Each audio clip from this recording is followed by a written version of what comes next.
എനിക്ക് ഡയറക്റ്റ് വരും, അറിയാം ഇവർക്ക് എന്താ വേണ്ടത് എന്നുള്ളത്. കുർബാനയ്ക്ക് ചെയ്യാൻ പറയുകയാണ് അല്ലെങ്കിൽ അർച്ചന ചെയ്യാൻ പറയുകയാണെങ്കിൽ എത്ര തവണ വേണം എന്നുള്ളത് ഞാനൊന്ന് ആലോചിക്കും. പക്ഷെ ആ സമയത്ത് എനിക്ക് ഇവർ പറഞ്ഞു തരും. പെട്ടെന്ന് സംസാരിക്കുന്ന കാര്യമാണ്. നേരിട്ട് ഇങ്ങനെ പെട്ടെന്ന് ഉത്തരം കിട്ടും, ചോദ്യം കിട്ടും, ഉത്തരം കിട്ടും. അപ്പം നമ്മൾ കാണുന്ന ആൾക്കാർക്ക് എന്താ മനസ്സിലാവണില്ല. അതിലെല്ലാം കിട്ടി അല്ലേ? ആ ഒരു ഇതിലെല്ലാം കിട്ടും. എൻ്റെ ഐഡൻറ്റിറ്റി ഹ്യൂമൻ സോളല്ല എന്ന് പറയുമ്പോഴത്തേക്കും ആളുകൾ പറയും വെറുതെ ഇവരെന്തേ പറയുന്നത്, ഹ്യൂമൻ സോളൊക്കെ പിന്നെ എന്താണെന്ന്. അതൊക്കെ വഴിയെ വലിയ താമസമില്ലാതെ എന്തായാലും ലോകം അറിഞ്ഞിട്ട്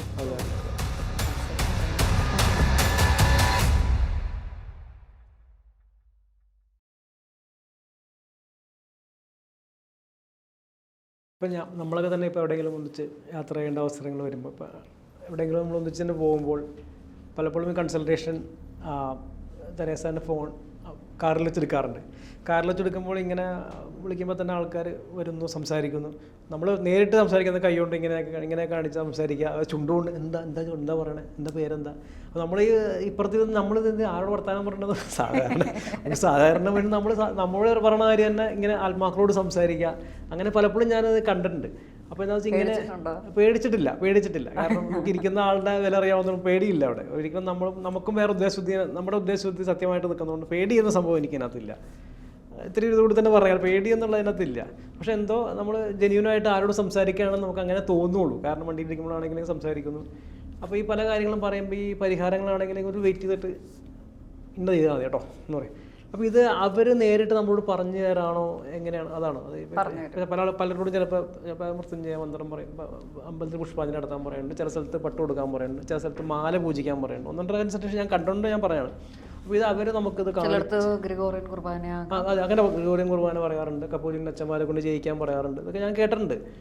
അതുപോലെ തന്നെ സെൻറ്റ് മൈക്കിൾ പള്ളിയിൽ മിഖായേൽ മാലാഖയുടെ പള്ളിയിൽ പോയിട്ട് പ്രാർത്ഥിക്കാം, മെഴുകുതിക്കാം. അതൊക്കെ ഇത് നമുക്ക് ഇങ്ങനെ ഇത് പറഞ്ഞു തരുമോ? അവരെങ്ങനെ ഇത് പറഞ്ഞു തരും അല്ലേ? ഇങ്ങനെ തന്നെ വേണമെന്ന് പറഞ്ഞു തരും അല്ലേ? ഇത് പറഞ്ഞു തരുന്നത് ഇപ്പം ആ വന്നിരിക്കുന്ന ആളുടെ ആത്മാവാണോ പറഞ്ഞത്, അതോ നമ്മളെ ഗൈഡ് ചെയ്യുന്ന ഏതെങ്കിലും വല്ല ഏഞ്ചൽസ്? അവർക്ക് പറയുന്നതിന് ലിമിറ്റേഷൻ ഉണ്ട്. എനിക്ക് ഡയറക്റ്റ് വരും, അറിയാം ഇവർക്ക് എന്താ വേണ്ടത് എന്നുള്ളത്. അപ്പൊ ചില സമയത്ത് ഇത് എത്ര എണ്ണം, ഇപ്പൊ ഫോർ എക്സാമ്പിൾ ഇപ്പൊ നമ്മൾ കുർബാനയൊക്കെ ചെയ്യാൻ പറയുകയാണ് അല്ലെങ്കിൽ അർച്ചന ചെയ്യാൻ പറയുകയാണെങ്കിൽ എത്ര തവണ വേണം എന്നുള്ളത് ഞാനൊന്ന് ആലോചിക്കും. പക്ഷെ ആ സമയത്ത് എനിക്ക് ഇവർ പറഞ്ഞു തരും. പെട്ടെന്ന് നമ്മൾ സംസാരിക്കുന്ന കാര്യമാണ്. നേരിട്ട് ഇങ്ങനെ പെട്ടെന്ന് ഉത്തരം കിട്ടും, ചോദ്യം കിട്ടും, ഉത്തരം കിട്ടും. അപ്പം നമ്മൾ കാണുന്ന ആൾക്കാർക്ക് എന്താ മനസ്സിലാവണില്ല.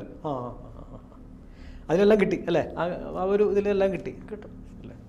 അതെനിക്ക് തോന്നുന്നു നമ്മളിപ്പോൾ എന്ത് കാര്യമാണെങ്കിൽ പോലും തുടക്കത്തിൽ ഭയപ്പെട്ട് പേടിച്ച് കമ്പിളിയൊക്കെ മൂടിയിട്ട് കടന്ന് ഞാനുണ്ട്. പുസ്തകത്തിൽ പറയുന്നുണ്ട് എൻ്റെ അടുത്തൊന്നും എനിക്ക് ആരെയും കാണണ്ടെന്നൊക്കെ പറഞ്ഞ് ഞാൻ ഭയങ്കരമായിട്ട് കരഞ്ഞിട്ടൊക്കെ ഉണ്ട്, പേടിച്ചിട്ട്. കാര്യം എനിക്ക് അറിയത്തില്ല എന്തോ ചെയ്യണമെന്ന്. ആ പ്രായവും നമുക്ക് ഉൾക്കൊള്ളാൻ പറ്റാത്ത പ്രായത്തിലൊക്കെ ഇങ്ങനെ ആൾക്കാർ പ്രത്യക്ഷപ്പെടാന്ന് പറഞ്ഞാൽ അല്ലേ? ഉറപ്പായിട്ടും. പിന്നീട് പോകെ ഒക്കെ ഇതിൽ നിന്നൊരു ഒളിച്ചോട്ടം എത്ര ഓടും. സത്യം പറഞ്ഞു കഴിഞ്ഞാൽ ഒളിച്ചോടിയത് എൻ്റെ ജീവിതത്തിലെ ഏറ്റവും വലിയ മിസ്റ്റേക്കാണ്. ഞാനത് തുറന്ന് ഞാൻ സമ്മതിക്കും. പിന്നെ കാലഘട്ടമാകാതെ നമുക്ക് ഇറങ്ങാനും പറ്റൂല. ചിലപ്പോൾ അതൊക്കെ കയറി അതിന് പല കാര്യങ്ങളും നടന്നതിന് ശേഷം അല്ല അതൊരു ഗൈഡൻസ് കിട്ടാത്ത ഒരാളെ സംബന്ധിച്ചായിരുന്നെങ്കിലും ഒക്കെ എനിക്ക് ദൈവം സഹായിച്ച ഒരു മനുഷ്യൻ പറഞ്ഞു തന്നിട്ടുണ്ട് നേരത്തെ. പറഞ്ഞിട്ട് ഞാൻ അഹങ്കാരം കാണിച്ചൊന്നും അല്ല, പേടിച്ചിട്ടാ. ഞാൻ എന്തോ പറയുന്നേ, വീട്ടിൽ ചെന്നിട്ട് മമ്മി ഞാൻ എന്താണ്ട് നാളെ തൊട്ട് ആത്മീയ ജീവിതത്തിലേക്ക് ഇറങ്ങുകയാണ്. ഉൾക്കൊള്ളാൻ പറ്റില്ല. ഈ ജന്മത്താണെങ്കിൽ ക്രിസ്ത്യൻ കുടുംബമല്ലേ, അപ്പൊ ഞാൻ എന്തോ പോയി പറയും, ഇറങ്ങിക്കോളാൻ പറയും, വീട്ടിൽ നിന്ന് ഇറങ്ങിക്കോളാൻ പറയും. അപ്പൊ അങ്ങനെയൊക്കെ വരുമ്പോ ശരിക്കും എൻ്റെ ഇപ്പോഴും ഉള്ള ഒരു വലിയ വിഷമം അതൊക്കെ തന്നെയാണ്. ഒരു പക്ഷേ ഞാൻ അന്ന് അങ്ങനെയൊക്കെ പോയിരുന്നെങ്കിൽ ഇത്രയും ദുരന്തമൊന്നും എനിക്ക് വരത്തില്ലായിരുന്നു. കേൾക്കാതെ പോകുമ്പോഴത്തേക്ക് എന്നാ പിന്നെ നീ ഒരു കാര്യം ചെയ്യാം, ആ വഴിയൊക്കെ പോയി അടിയൊക്കെ വാങ്ങിച്ചിട്ട് കറങ്ങി തിരിഞ്ഞ് ഇവിടെ ആ സമയം കൊണ്ട് കുറെ എക്സ്പീരിയൻസ് ഒക്കെ കിട്ടും. ഇത് വെച്ചിട്ട് മുന്നോട്ട് പോകണം, ഇനി വരുന്ന ആളുകളെ ഹെൽപ്പ് ചെയ്യണം. അല്ല, അത് പുസ്തകത്തിലും പറയുന്നുണ്ടോ? ഒന്നുണ്ട് അനുഭവങ്ങൾ നമ്മൾ തിരസ്കരിച്ചിട്ട് പോയിട്ടുണ്ട്, അനുഭവങ്ങൾ അസുഖം വന്ന കാര്യം പറയുന്നുണ്ട്. അതിനെപ്പറ്റി മധുചേട്ടന് അറിയാമല്ലോ അല്ലേ? കോണ്ടെക്സ്റ്റ് മനസ്സിലായില്ലേ? പ്രത്യേകമായിട്ടും പറയുമ്പോൾ 2023 ഫെബ്രുവരി മാസത്തിൽ ഇന്ത്യക്ക് വരരുതേ എന്ന് പറഞ്ഞത്. അന്ന് വിഷ്ണു സാറിന്റെ ബുക്കിന്റെ റിലീസ് ഭാഗമായിട്ട് ഡൽഹി വരെയാണ് വരുന്നത്. അപ്പോൾ കുറേ വർഷമായി. മമ്മീനെയൊക്കെ അന്ന് കാണുന്നുണ്ട്, ബിജു സാറ് വരുന്നുണ്ട്, എൻ്റെ എനിക്ക് വളരെ ക്ലോസ് ആയിട്ടുള്ള ആളുകൾ വരുന്നുണ്ട്, പിന്നെ ഹസ്ബൻഡിൻ്റെ ഫസ്റ്റ് ബുക്കല്ലേ. അപ്പം അപ്പയൊക്കെ വന്നിട്ട് പറഞ്ഞു ഒരു കാരണവശാലും പോലെ എന്ന് പറഞ്ഞു, ടിക്കറ്റ് എടുത്ത് വയ്ക്കരുതെന്ന് പറഞ്ഞു. അപ്പോൾ ഞങ്ങൾ രണ്ടും അങ്ങോട്ടും ഇങ്ങോട്ടും എന്താ ചെയ്യുന്ന ഡാഡി, ഭയങ്കര സങ്കടമായിപ്പോയി. ആ ബുക്കിന് വേണ്ടി നമ്മൾ അത്ര എഫേർട്ട് എടുത്തു, ഇത്രയും കാലം കഷ്ടപ്പെട്ട് ഒരു ചടങ്ങ് വരുന്നത്. അതെ അതെ. അപ്പോൾ പുള്ളിയാണെങ്കിൽ ഭയങ്കര സങ്കടവും ഇമോഷൻ, നീ ഇല്ലാതെ എങ്ങനെയാ, നീ എങ്ങനെയാലും ഒന്ന് ചോദിക്കുക എന്നൊക്കെ പറഞ്ഞിട്ട്. അപ്പോൾ എൻ്റെ ഐഡൻറ്റിറ്റി ഹ്യൂമൻ സോളല്ല എന്ന് പറയുമ്പോഴത്തേക്കും ആളുകൾ പറയും വെറുതെ ഇത് ഇവരെന്തേ പറയുന്നത്, ഹ്യൂമൻ സോളല്ല പിന്നെ എന്താണെന്നൊക്കെ. അതൊക്കെ വഴിയെ വലിയ താമസമില്ലാതെ എന്തായാലും ലോകം അറിഞ്ഞേ പറ്റുള്ളൂ. അത് ചേട്ടനറിയാം. ചുരുക്കം ചില ആളുകൾക്ക് മാത്രം അറിയാൻ യോഗ്യത ഉള്ളവർ മാത്രമേ അതറിയിട്ടുള്ളൂ. നമ്മൾ വളരെ കുറച്ച് മാസങ്ങളെ ആയിട്ടുള്ളൂ, ആഴ്ചകളെ ആയിട്ടുള്ളൂ, എങ്കിൽ പോലും ഒരുപാട് കാര്യങ്ങൾ അറിയാൻ പറ്റിയതിൻ്റെ റീസൺ തന്നെയും പൂർവ്വജന്മ ബന്ധങ്ങളും അതിൻ്റെ അകത്തെ സിൻസിയാരിറ്റിയും ഒക്കെയാണ്. എന്നാൽ നമ്മുടെ ജീവിതത്തിൽ പല സമയങ്ങളിലും പല മനുഷ്യരും വരും. അവരൊക്കെ സ്ത്രീകളാകാം, പുരുഷന്മാരാകാം, നമ്മുടെ ക്ലയൻസ് ആകാം, നമ്മളുടെ വെൽവിഷസ് എന്ന് തോന്നിക്കുന്നവരാകാം. ഒരു സമയം കഴിയുമ്പോൾ ഇവരൊക്കെ ഇട്ടിട്ട് പോകും, അല്ലെങ്കിൽ അവരുടെ കർമ്മം കഴിയുമ്പോൾ ഇല്ലെങ്കിൽ അവർക്ക് ഈഗോ അടിക്കും. ചേടാ അവർ കയറിപ്പോയല്ലോ, ഞാനിവിടെ നിൽക്കും. ആ ഈഗോ അടിക്കും. ഈഗോ അടിക്കുമ്പോഴത്തേക്കും പിന്നെ നിർത്തില്ല. അവരിങ്ങനെ എടുത്ത് അവനൊരു കാര്യം ചെയ്തിട്ടുണ്ട് അവിടെ പൊക്കും, അവിടെ ഇരിക്കും. പക്ഷെ അവിടെ ഒറ്റപ്പെടുന്ന ആരാന്നറിയാം, ഞാൻ ഒറ്റപ്പെടുന്നത്. സ്നേഹിച്ച ആൾക്കാരെ നഷ്ടപ്പെടുന്ന ഒരു അവസ്ഥ, വർഷങ്ങൾ സ്നേഹിച്ച ആളുകളൊക്കെ നഷ്ടപ്പെടുക എന്ന് പറഞ്ഞു കഴിഞ്ഞാൽ ഭയങ്കര ഹൃദയവേദനയാണ്. പ്രത്യേകിച്ച് എന്താണ്ട് ഇപ്പോൾ കേരളം വിട്ട് പോകാനും പറ്റത്തില്ല, ഇന്ത്യ വിട്ട് പോകാൻ പറ്റത്തില്ല. ഇന്ത്യ കർമ്മഭൂമിയാണെന്ന് ഇവിടെ പറഞ്ഞിട്ട് ഇവിടെ ഒരു മനുഷ്യനും ഇല്ല, ആരുമില്ല, ഒറ്റയ്ക്കാണ്. 2022 തന്നെ വന്ന് പറഞ്ഞു ആരാണ് എന്നുള്ളത്. പല ആളുകളും ചോദിച്ചു ജീസസ് ക്രൈസ്റ്റിൻ്റെ റീഇൻകാർണേഷനാണോ, മദർ മേരിയുടേതാണോ, മദർ തെരേസയുടേതാണോ, അതല്ല എന്നുണ്ട് പുണ്യവാളന്മാരുടെ ഒക്കെ ഇത് പറഞ്ഞു, ദേവതകൾ ഒക്കെ പറഞ്ഞു. അപ്പം ഞാൻ അവരോടൊക്കെ പറഞ്ഞൊരു കാര്യം എന്ന് പറഞ്ഞാൽ ഹ്യൂമൻ സോളല്ല, എനിക്ക് പറയാനുള്ള അനുമതിയില്ല. അപ്പോൾ എന്താ പറയുക, ശക്തമായിട്ടുള്ള ഹയർ ഡിവൈൻ സോളിൻ്റെ പവർഫുൾ ആയിട്ടുള്ള വെർഷനാണ്. അതാണ് എനിക്ക് അറിയേണ്ടിയിരുന്ന ഉത്തരം. കാരണം പലപ്പോഴും പല ഇൻ്റർവ്യൂ ഞാൻ കേട്ടിട്ടുണ്ട്, ഇപ്പോൾ ബാക്കിലൊക്കെ ഹ്യൂമൻ സോൾ അല്ല ഹ്യൂമൻ സോൾ, പിന്നെ എന്താണെന്നുള്ളൊരു നമുക്ക് അതിൻ്റെ ഉത്തരം അവിടെ കിട്ടുന്നില്ല. അതിന് ചോദിക്കും, ഒന്നുമില്ല അത് ചോദിച്ചിട്ടില്ല, പിന്നെ പറയാനുള്ള അവസരം ഉണ്ടായി, ഇപ്പോൾ അത് കിട്ടി. അത് ചേട്ടൻ ഇതൊക്കെ പറയുമ്പോൾ പിന്നെ ഇതൊന്നും നമ്മൾ ഒരിക്കലും റിവീൽ ചെയ്യാതെ ഇങ്ങനെ അവിടെ നിന്ന് എന്നാന്ന് പറയുക, ഇവിടെ വന്നു കഴിഞ്ഞാൽ വിഷയമാണ്. വിഷയം ഇൻ ദ സെൻസ് ഒന്നുകിൽ നാട്ടുകാർ പിടിച്ചൊരു മറ്റേ ആക്കും, ഇല്ല എന്നുണ്ടെങ്കിൽ നമുക്ക് അങ്ങനെ ഒരു ഇത് വരും. അതെ, ഈ പരിപാടികളോടൊന്നും നമുക്കൊരു താല്പര്യമില്ല. കാര്യം നമ്മുടെ കർമ്മം വേറെയാണ്, എനിക്ക് ചെയ്യേണ്ട കാര്യങ്ങൾ ഞാൻ ചെയ്യുന്നുണ്ട്. ഇല്ല എന്നുണ്ടെങ്കിൽ ബാക്കിയുള്ള ഈ വേഷഭൂഷാദികളിൽ ഇങ്ങനെ നിൽക്കുന്ന ആളുകളുടെ കൂട്ടത്തിൽ നമ്മളങ്ങ് ടാഗ് ലൈൻ ചെയ്യും. ഈ വക ഒരു പരിപാടിക്ക് തന്നെ കിട്ടത്തില്ല. നമ്മളാണ് കർമ്മങ്ങൾ ചെയ്യുന്നു, സമാധാനമായിട്ട് പോകുന്നു, വഴക്കാളി ആയിട്ടുള്ള ആളുകളിൽ നിന്നൊക്കെ ഒഴിവായി പോകുന്നു, നമ്മുടേതായ ലോകത്ത് സ്വസ്ഥമായിട്ട്. ഈ സോൾസിന് ഇതറിയാം കറക്റ്റ്, അവർക്കറിയാം, അവരവിടെ കണക്ട് ചെയ്യുള്ളൂ. കാര്യം നമ്മൾ ചെയ്യുന്ന, ഞാൻ ജോലി ചെയ്തപ്പോൾ ഏത് ജോലി ചെയ്താലും, ഇപ്പോൾ പഠിപ്പിക്കാനാണെങ്കിൽ, എൻ്റെ ഓവർസീസ് എഡ്യൂക്കേഷൻ്റെ കേസാണെങ്കിൽ, എന്ത് ജോലി ചെയ്താലും അതിൻ്റെ അകത്ത് അബ്സല്യൂട്ട്ലി എത്ര ഡെഡിക്കേഷൻ ചെയ്യാമോ അത്രയും ചെയ്യുന്ന ആളാണ്, ഫോളോ അപ്പ് ചെയ്യാറുണ്ട്. അല്ലാതെ ഒരു മാർക്കറ്റിങ്ങോ കാര്യങ്ങളോ അതൊന്നുമില്ല, എൻ്റെ ആവശ്യമില്ല. അല്ല, അതിനോടൊന്നും എനിക്കൊരു യൂട്യൂബ് ചാനലൊന്നും ഇല്ലാത്ത ആളാണ് ഞാൻ. എനിക്കൊരു പരസ്യ കാര്യങ്ങളോ വീട്ടിലൊരു ബോർഡ് പോലും എനിക്കില്ല. എനിക്കിത് ചെയ്യാന്ന് പറഞ്ഞത് കാരണം മാത്രമാണ്. എന്തുകൊണ്ടാന്ന് പറഞ്ഞു കഴിഞ്ഞാൽ ചെറിയ പ്രായം തൊട്ട് അത്രയും സഫർ ചെയ്യാൻ ചെയ്തു. എനിക്ക് ഇന്ത്യയിലേക്ക് വരാൻ തീരെ താല്പര്യമില്ല എന്ന് ഞാൻ ഈ പറയുന്നത് സത്യത്തിൽ കള്ളം പറഞ്ഞല്ല, അത്ര വെറുത്തിട്ട് പോയതാണ് ഇവിടം. ഞാൻ തന്നെ അത്ഭുതം. കാരണം ഏപ്രിലിൽ കൺസൾട്ട് ചെയ്തു, അപ്പോൾ ഉടനെ മെയിൽ വരുന്നു പറഞ്ഞു. കാരണം അത് അന്നൊന്നും തീരുമാനമായിട്ടില്ല വരണം എന്നുള്ളത്. നമ്മൾ അവിടെ തന്നെ ആയിരിക്കും എന്നുള്ള ധാരണയിൽ നമ്മളിരിക്കണത്. ഞാൻ മെയിലും ഇങ്ങോട്ട് വരില്ല എന്ന് പറഞ്ഞാണ് മാർച്ച് പോയത്. കാര്യം അന്നേരം എനിക്കൊരു എക്സ്ട്രീം ഹാർട്ട് ബ്രേക്കിംഗ് ഒരു പ്രണയ നൈരാശ്യമൊക്കെ ഉണ്ടായ സമയമാണ്. കാര്യം എന്താ പറയുക, ചെറിയ പ്രായത്തിൽ പപ്പ ഭയങ്കര ആൽക്കഹോളിക്കായിരുന്നു, മമ്മിക്കാണെങ്കിൽ ഓർഫനായിരുന്നു, അതിൻ്റേതായിട്ടുള്ള ഡിപ്രഷനൊക്കെ മമ്മിക്കുണ്ടായിരുന്നു. പക്ഷെ പുള്ളിക്കാരി അധ്യാപികയായി, ഞങ്ങൾ 2 പേര്, സിസ്റ്റർ നേഴ്സാണ്. എന്നെ പഠിപ്പിക്കാൻ പറ്റാണ്ടിരുന്നത് കൊണ്ട് എനിക്ക് ഡിപ്ലോമ ചെയ്യേണ്ടി വന്നു. പിന്നെ ആസ്മ ഉള്ളതുകൊണ്ട് ശരീരം ഭയങ്കര സൈസാണ്. ചെറിയ പ്രായത്തിൽ 198 കിലോ എന്നൊക്കെ പറയുന്നത് ചെറിയ കാര്യമൊന്നുമില്ല. നാട്ടുകാർ നോക്കും, വീട്ടുകാർ നോക്കും, ബസ്സിലിരിക്കുന്നവർ നോക്കും, ഓട്ടോക്കാർ നോക്കും, കമൻറ്റ് അടിക്കുക, അവരിങ്ങോട്ട് നോക്കും, ബാക്ക് നോക്കും. ഞാനൊന്നും പറയുന്നില്ല സത്യം പറഞ്ഞാൽ, അത്ര പേർക്കും നമ്മളെ തന്നെ. എന്നാൽ നമ്മൾ ഭയങ്കര ആക്റ്റീവും എന്താ പറയുക എല്ലായിടത്തും ലീഡറും കാര്യങ്ങളൊക്കെയാണ്. അപ്പോൾ പഠിപ്പിക്കാൻ സാമ്പത്തികമൊന്നും ഇല്ലാതിരിക്കുന്ന സമയത്ത് IAS എന്ന് പറയുന്നത് എനിക്ക് അന്നും ഇന്നും സത്യം പറഞ്ഞു കഴിഞ്ഞാൽ ഒരു വല്ലാത്ത ക്രേസാട്ടോ. ഇനിയിപ്പോൾ പ്രായം പോയതുകൊണ്ട് എനിക്ക് എഴുതാൻ പറ്റത്തില്ല, ഇല്ല എന്നുണ്ടെങ്കിൽ ഞാനത് എഴുതിയെടുത്തേനെ.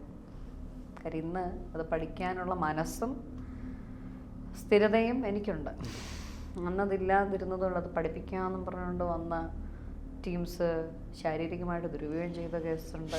ഞാനിതൊക്കെ വെട്ടിത്തുറന്ന് പറയുന്നത് എന്നാണെന്നറിയാം, എനിക്ക് ആരും പേടിയില്ല, പേടിക്കേണ്ട കാര്യമില്ല. നേരത്തെ എന്ന് പറയുമ്പോൾ വിഷ്ണു സാറ് കൂടെ ഉണ്ട്. അപ്പം സാറിനെ പേടിക്കണം എന്ന് പറഞ്ഞാൽ സാറിൻ്റെ റെപ്യൂട്ടേഷൻ, എൻ്റെ റെപ്യൂട്ടേഷൻ, ഇതൊന്നും നമ്മൾ 1-2 ദിവസം കൊണ്ട് ഉണ്ടാക്കിയ കാര്യമല്ല. നമ്മുടെ കണ്ണീരിലും വിയർപ്പിലും ഉറക്കമില്ലായ്മയിൽ നിന്നും ടോർച്ചറുകളിൽ നിന്നും കഷ്ടപ്പാടുകളിൽ നിന്നും ഒക്കെ ഉണ്ടാക്കിയതാണ്. 1-2 വർഷം കൊണ്ട് ഉണ്ടാക്കിയതല്ല. 13-14 വർഷങ്ങളുടെ ഹാർഡ് വർക്കാണ്. ഇതെല്ലാം കളഞ്ഞിട്ടാണ് ഞാനിപ്പോൾ സംസാരിക്കുന്നത്. I don't have any fear of any one except God. ഈശ്വരനിൽ മാത്രമേ എനിക്ക് പേടിയുള്ളൂ. നമ്മൾക്ക് പഠിക്കാൻ കഴിവുണ്ട്, ഓക്കെ, ടാർഗറ്റ് ചെയ്യും. നിങ്ങൾ അമ്മമാർ, അപ്പന്മാർ, വളർന്നു വരുന്ന യുവതലമുറകൾ, പ്രായമുള്ളവരൊക്കെ ശ്രദ്ധിച്ചോളൂ. ഫിനാൻഷ്യലി നിങ്ങൾ വീക്കാണോ, നിങ്ങളെ ടാർഗറ്റ് ചെയ്യാനായിട്ട് ഒരു ടീം ഓഫ് പീപ്പിൾ ഉണ്ടായിരിക്കും. പഠിപ്പിക്കാതെ ഇതാന്നൊക്കെ പറഞ്ഞുകൊണ്ട് വരും, കെയറിങ് ടൈമാർ വരും. ഞാനൊക്കെ വെറും ശരിക്കും പറഞ്ഞാൽ ആ ഒരു ഏരിയ ഒക്കെ നോക്കുകയാണെങ്കിൽ ഈ സ്നേഹത്തിന് വേണ്ടി ഇങ്ങനെ ഭ്രാന്തമായിട്ട് സ്നേഹം അതിനുവേണ്ടി ഭ്രാന്തമായിട്ട് ഇങ്ങനെ അലഞ്ഞു തിരിഞ്ഞ ആളാണ്. എവിടെ ആരെങ്കിലും ഒന്ന് സ്നേഹമാ പ്രണയമാണെന്ന് പറഞ്ഞു കഴിഞ്ഞാൽ വീണു ഫ്ലാറ്റ്. മനസ്സിലായേ? അപ്പം അങ്ങനെ ഒരുപാട് എന്താ പറയുക ശാരീരികമായിട്ടുള്ള ചൂഷണങ്ങൾക്ക് ഞാൻ അത് ചൂഷണമാണെന്ന് ഞാൻ തിരിച്ചറിഞ്ഞത് ഒക്കെ ഒരുപാട് വർഷങ്ങൾക്ക് ശേഷമാണ്. കാര്യം ആ സമയത്ത് എൻ്റെ ലവർ, എൻ്റെ ബോയ് ഫ്രണ്ട്, എന്നെ ഭയങ്കര നമുക്ക് ഭയങ്കര മാലാക ആ സമയത്ത്. കുറേ വർഷങ്ങൾ കഴിയുമ്പോൾ ചേട്ടാ ഇതങ്ങനെ അല്ലായിരുന്നല്ലോ. അപ്പോൾ ആ സമയം കൊണ്ട് നമ്മുടെ ഹൃദയം അനുഭവിച്ച വേദനയും നമ്മുടെ ശരീരം അനുഭവിച്ച വേദനയും ചിന്തിക്കാൻ പറ്റുമോ? പിന്നെ അപ്പോൾ അങ്ങനെ വന്നപ്പോൾ പഠിപ്പിക്കാനായിട്ട് ബുദ്ധിമുട്ടാണ്, എങ്ങനെയെങ്കിലും ഒഴിഞ്ഞു പോകുക എന്നുള്ള രീതിയിലുള്ള സംസാരങ്ങൾ, അല്ലെങ്കിൽ ആന പോലെ വളർന്നു വരുവാണ്, നിന്നെ ആരെയും കെട്ടിക്കൊണ്ടോ, നിന്നെ പഠിപ്പിക്കാൻ എനിക്ക് പൈസ ഒന്നുമില്ല, അങ്ങനത്തെ കുറേ വിഷയങ്ങളൊക്കെ വന്ന് അവസാനം ഞാൻ തന്നെ ഓർത്ത് ചത്താലോ, അതാണോ ഇനിയിപ്പോൾ അവർക്ക് വേണ്ട. പക്ഷെ ചാൻ പേടിയാണ്, അതിനെപ്പറ്റി ചിന്തിക്കാൻ പാടില്ല, തെറ്റാന്ന് എനിക്കറിയാം. അപ്പോൾ അങ്ങനെ ഒരു 19ാമത്തെ വയസ്സിലൊരു വിവാഹം, അതും ഫ്ലോപ്പ്. അത് കഴിഞ്ഞിട്ട് ഇനി എൻ്റെ ജീവിതത്തിൽ ഒരു പുരുഷനില്ല, കഠിനമായ ശബ്ദം. പിന്നെയാണ് വിഷ്ണു സാറിനെ കാണുന്നത്. പക്ഷെ ആ സമയത്തൊക്കെ എൻ്റെ കേസൊക്കെ നടന്നുകൊണ്ടിരിക്കുന്ന ടൈം. ഇവിടെ നിന്നാ പ്രശ്നമാണ്, ആളുകൾ നമ്മൾ ചത്തില്ലെങ്കിൽ നമ്മളെ കൊല്ലും, അമ്മാതിരി മനുഷ്യരാണ് ചുറ്റും കൂടെ നിന്ന്. ഒരു കല്യാണത്തിന് പോയി കഴിഞ്ഞാൽ നീ ഒരുത്തിനെ കല്യാണം കഴിച്ചിട്ട് എന്നാൽ ഞാൻ എന്ത് ചെയ്തു, ഞാൻ ആരായിരുന്നു, ഞാൻ ഇവർക്ക് എന്തായിരുന്നു, ഞാൻ മൂലം ഈ കുടുംബത്തിന് എങ്ങനെ ഒരു എന്താ പറയുക ഒരു സ്റ്റേജ് എത്തി, ഇതൊന്നും ചിന്തിക്കത്തില്ല. എല്ലാം മറന്ന് കാരണവന്മാരുൾപ്പെടെ അങ്ങോട്ട് തുടങ്ങും ചുറ്റും. കുറ്റം പറയാൻ മാത്രമേ വാ തുറക്കുള്ളൂ. സഹോദരങ്ങൾ പോലും കേട്ടോ, ആരും മോശമൊന്നുമില്ല. അപ്പം ഇങ്ങനെയൊക്കെ ആയപ്പോഴത്തേക്കാണ് എബ്രോഡ് നാട് വിട്ടു പോകാൻ തീരുമാനിച്ചത്. മേലിനി എന്തെങ്കിലും കാലൂത്തില്ല എന്ന് പ്രതിജ്ഞ എടുത്തിട്ടാണ് പോയത്. പക്ഷേ എബ്രോഡ് പോയതുകൊണ്ട് പഠിക്കാൻ പറ്റി. ലോണൊക്കെ എടുത്താണ് കേട്ടോ പോയത്. അതൊരു നല്ലൊരു ബാങ്ക് മാനേജർ കിട്ടി. പിന്നെ കറക്റ്റായിട്ട് ആരെങ്കിലുമൊക്കെ കൊണ്ടുതരും. ബാങ്ക് മാനേജർ ലോൺ തന്നു, അതുകൊണ്ട് പഠിച്ചു. പിന്നെ അടുക്കള പണി, ഹോട്ടലിലെ അടുക്കള പണിയും വേസ്റ്റും ഒക്കെ തൂത്തുവാരി പിറക്കി. ഏത് വർഷമായിരുന്നു അത്? 2014 ഫിൻലൻഡ് വെച്ച്. പക്ഷെ അന്ന് ഞാനേ സർജറി ഒക്കെ ചെയ്തു വെയിറ്റ് റിഡക്ഷന് വേണ്ടിയൊക്കെ. ഈ ആക്ടിങ് മോഡലിംഗ് ഒക്കെ എനിക്ക് ഭയങ്കര ക്രേസ് ആയിരുന്നു. കാര്യം എനിക്ക് ആസ്മ ഉള്ളതുകൊണ്ട് എനിക്ക് ചെയ്യാൻ പറ്റാണ്ട് പോയ ഡാൻസ് പഠനമാണ്. ബാക്കി എല്ലാത്തിലും എന്നതാ പ്രസംഗം, കഥാപ്രസംഗം, ഉപന്യാസം, നാടകം, എഴുത്ത്, കഥ, കവിത, മനസ്സിലായില്ല, ഇതിലെല്ലാം മിക്കപ്പോഴും ഫസ്റ്റ് പ്രൈസ് എനിക്ക് തന്നെയായിരുന്നു. പിന്നെ ഡിബേറ്റ്, ചങ്ങനാശ്ശേരി അതിരൂപതയിൽ KCSL എന്ന് പറയുന്നൊരു സംഭവമുണ്ട്, കേരള കാത്തലിക് സ്റ്റുഡൻസ് ലീഡർഷിപ്പ്. അതൊരു ഓർഗനൈസേഷനാണ്, സ്കൂളുകൾ ബേസ് ചെയ്തിട്ടുള്ള. അപ്പം ഞാൻ പഠിക്കുന്ന സമയത്ത് എൻ്റെ സ്കൂളിനെ റെപ്രസെൻ്റ് ചെയ്ത് നമുക്ക് ഒരു ടീമുണ്ട്. അപ്പം അതിൻ്റെ അകത്ത് മോഡറേറ്റർ ഞാനാണ്. അന്ന് പല സ്കൂളുകളിൽ നിന്നും ഇതുപോലെ ടീംസ് വന്ന് കോമ്പറ്റീഷനാണ്. ഒരു ടോപ്പിക്ക് തരും, അതിനെ വെച്ച് നമ്മൾ എല്ലാവരും ഈശോയും ശിഷ്യന്മാരും എന്നുള്ള അങ്ങനെ ഒരു ഇതിൽ. അപ്പം അന്ന് ബെസ്റ്റിൽ മോഡറേറ്റർ എന്നുള്ള അവാർഡ് പദവിയൊന്നും ഇല്ല. പക്ഷെ ഞാനന്നവിടെ എൻ്റെ ആ ഒരു നേതൃത്വം കണ്ടിട്ട് അന്ന് അവിടെ ഉണ്ടായിരുന്ന ഒരു അച്ഛനുണ്ട്. അച്ഛൻ ഇപ്പോൾ എല്ലയുമാണോന്നൊന്നും എനിക്കറിയത്തില്ല. അച്ഛൻ പറഞ്ഞു സ്പെഷ്യൽ ജൂറി അവാർഡ് എന്നും പറഞ്ഞുകൊണ്ട് ഇങ്ങനെ ഒരു അവാർഡ് കൊടുക്കുക എന്നൊക്കെ പറഞ്ഞ്. അപ്പം ഞാൻ തന്നെ ഞെട്ടിപ്പോയി, ഈശ്വര. എന്നിട്ട് പിന്നെ പത്രത്തിൽ ഇതൊക്കെ വന്നു, ഫോട്ടോ ഒക്കെ വന്നു. പിന്നെ എന്നെ പ്രായം അന്ന് എനിക്കൊന്നു 7ാം ക്ലാസ്സിൽ പഠിക്കുമ്പോഴാണോ 8ാം ക്ലാസ്സിൽ പഠിക്കുമ്പോഴാണോ അങ്ങനെ ഒരു കേസൊക്കെ ഉണ്ട്. അപ്പോൾ എന്നെ രാഷ്ട്രീയത്തിലേക്കൊക്കെ എടുത്തിറക്കുക എന്ന് പറഞ്ഞു കഴിഞ്ഞാൽ എന്നെ സംബന്ധിച്ച് ഒന്നുമില്ല. പ്രസംഗമൊക്കെ ചെറിയ പ്രായം തൊട്ട് രക്തത്തിൽ കിടക്കുന്ന സംഭവമാണ്. അത്രേ ഉള്ളൂ. അപ്പോൾ അതൊക്കെ നാച്ചുറലി വരും. അപ്പം അന്ന് ആ സ്പെഷ്യൽ അവാർഡൊക്കെ അന്നേരം ആ സ്പോട്ടിൽ അവർ ക്രിയേറ്റ് ചെയ്യാണ്, മനസ്സിലായില്ലേ? അപ്പോൾ അങ്ങനെ നിരവധിയായിട്ടുള്ള കാര്യങ്ങളുണ്ട്. അപ്പം പിൽക്കാലഘട്ടത്തിലാണ് നമുക്ക് കുടുംബത്തിൽ ബേസില്ല എന്നുണ്ടെങ്കിൽ ചുറ്റും നിൽക്കുന്ന കഴുകന്മാർ, അതിപ്പോൾ സ്ത്രീകളായിക്കോട്ടെ പുരുഷന്മാരായിക്കോട്ടെ പ്രായമുള്ളവരോ ഇല്ലാത്തവരോ ഒക്കെ വേണമല്ലോ ആയിക്കോട്ടെ, എങ്ങനെ വേണമലും കുത്തിപ്പറിക്കും. അതിൽ നിന്ന് കയറി വരിക എന്ന് പറയുന്ന ഒരു പ്രോസസ്സ് ഉണ്ട്. ഒരുപാട് കഷ്ടപ്പെട്ടാണ് അങ്ങനെ കയറി വന്നേക്കണം. കഷ്ടപ്പാടൊന്നും അതിനെ പറഞ്ഞാൽ പറ്റുകയില്ല.